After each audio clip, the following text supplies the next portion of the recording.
Hello hi welcome करुच्ची मोर mini blog को सकाळु सकाळु गाधे पाधे कि मो नित्यकर्म सब सारिकी गरम गरम मैगी ब्रेकफास्ट करी मोर कॉलेज पे बाहरी गली। आज आम +3 फर्स्ट ईयर पिला माननकु वेलकम करथिलु।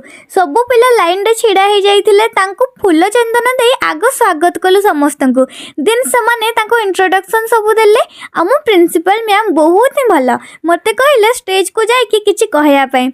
मते बहुत ही खुशी लागिला।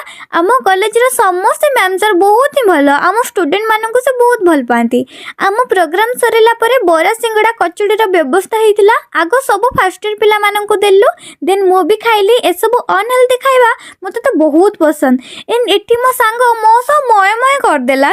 सब बेले मु एमती करे, बट आज ये मो सह ही करदेला। इटी समस्त खुशी कहले न सरे। समस्त आगरे डांस करुले, बट आमे पूरा आम धुंडी थिलु। आमर टिके समस्त अलगा। एठी मो बेलून डे मस्त